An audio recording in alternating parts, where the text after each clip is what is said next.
Greetings and welcome to a really quick screencast on using YouTube as an AUSD teacher. So the first thing I'm going to say is I'm on a Chromebook, and you don't have to be on a Chromebook, but sometimes things look a little bit different when you're on a different type of device. So I'm on a Chromebook, and so because I'm on a Chromebook, I only have my one profile icon to tell me that I'm in my Google account, my school account, but I do still have my bookmarks folder over here. And I have a stockpile on my drive of videos I've made, screencasts. And so I'm going to imagine that you've already made a video or have access to one. So I'm going to come over here to my waffle and I'm going to just land on YouTube. And usually the first time you come here, it does sort of ask you to acknowledge and allow and stuff like that. And when I'm on my old Chromebook, I initially land on a blank page. And you actually want to be on either your channel, because we all have a channel, which you'll see in just a sec, looks like this. And this is the old version of YouTube. And so I actually always go to what's called YouTube Studio, and that's the newer version of YouTube. I could have also gotten there simply by landing on YouTube Studio. Both of them will take me to the same place, and that's where all my stuff is. And the old version of YouTube is still lurking around, but they're eventually transitioning to YouTube Studio. So I encourage you to go there. And from here, it's really pretty straightforward. I'm not going to show you how to mess around with your settings and stuff right now. What I'm going to show you how to do is upload a video. And you're going to hit the upload button. And if you're on a Chromebook, it will only allow you to select from your My Drive, which is great for me because that's where all of my things are stored. And they are going to be in my Screencastify folder because that's the app I use. And it wants ones that are done processing. So I'm gonna go ahead and put this one up there. It's a short one.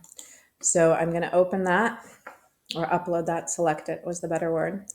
And what's the title of it? And I'm gonna call it a literary device definition. It's gonna take just a minute to hopefully process it. If I wanted to add a thumbnail to it, so there's kind of a cute picture at the front, I would have needed to already made a Google drawing and downloaded it as a PNG, a ping. And I'm sure that I probably have one someplace that I can just use. I have a bunch of them. And whatever, I'll just take that one. Oh, there's a bar. I'll do this one. Whoops. Sorry about that. That's not the right one. That's Zoom's logo. I'll take that as my Google drawing because this is just a pretend. And so that's going to be my thumbnail. That's what people will first see. It is still processing my video. And if I have playlists created already, I could right now assign it to a playlist, but we're going to show you how to do that as well. There, it's all done processing. And there's a few things I need to do. Is this video made for kids? This is a new thing for YouTube. And I always just say, no, it's not made for kids because I'm making it for adults, but it's not made for kids. I'm not going to put age restrictions on it. That kind of covers me for that. If we were being fancier and monetizing and all of that stuff, maybe we do more options. But here we go. Next. I could add cards and an end screen. Those are fancy dancy things. I'm not going to do that. This is the page where you need to just think for a moment and be thoughtful about what you're putting out there. So if it's private, that means you see it and you pick the individuals who will see it. Not a whole class, but individuals. If it's unlisted, anyone with the link can see your video. And that does mean that you could give the link to someone who could then give it to someone else, who could then give it to someone else. So as long as somebody's got that link, they can see it. Public means when people do like Yahoo or Google searches, it'll come up there eventually. So I don't ever put things public because I'm just a little self-conscious. I don't put many things as private. Most of my trainer stuff is just unlisted, meaning you need to have the link. What would I put private? I would put private things that had actual students in them, right? And that's when you're like, I'm only showing this video to the parents of this child, but I probably wouldn't make that video anyway. You can schedule a day for it to go. I'm just going to make it go live. You should check for the content guidelines, and hopefully you've followed the rules of digital literacy and citizenship, and that you're digitally safe online with COPA FERPA, and you're familiar with that. If not, you should look for the other screencasts. This is your link, and now it's all finished processing. It's good to go. This was a short one. That's why it went so fast. Sometimes it can take a couple minutes. And I'm going to hit the save button, and I could instantly share it. I could instantly copy the link. So I can do all of those things. I'm just going to hit the close button. And now when I come over here in my videos section, you will see Bard at the top of my video list. And you can see all of mine are unlisted.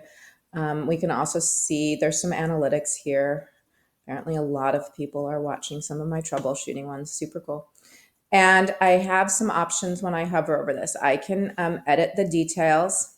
I can look at the analytics. I can deal with comments if people are leaving them. I can view it on YouTube, sort of like watch it. And remember, the 3 buttons are always your options for more. So again, that gives me a few things, including delete forever. I can change how it's listed. And remember, mine was unlisted. I don't have any restrictions. And if I click on it, I can now add it to a playlist and do a few other things. But we're going to talk for just a second about the playlist. So I've created a few playlists. How did I create a playlist? I went here and said new playlist. So right now I'm going to go ahead and do that. And I'm going to say new playlist. And then I'm going to call this one literary devices. The visibility, it's going to be that unlisted again, because that's just how I like to do things. And I'm going to create that new playlist. And now I'm going to assign this video to that playlist by hitting the save button.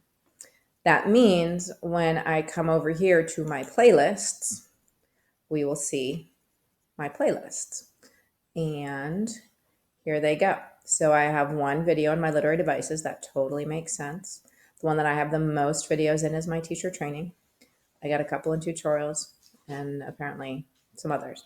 So again, when I click on any given playlist, I'll click on this one, teacher training. This one has, I think, 76 videos in it. And this would be the big old playlist, and we can sort of see all of them, and I can always do edits and all of that. And so that is the basics of using YouTube. Again, my biggest caution is to be thoughtful about what you're putting on YouTube. Be thoughtful about what the world or students or colleagues are seeing. Make sure that you have learned about, read up on, and feel comfortable with the COPA, FERPA laws of digital privacy, etc.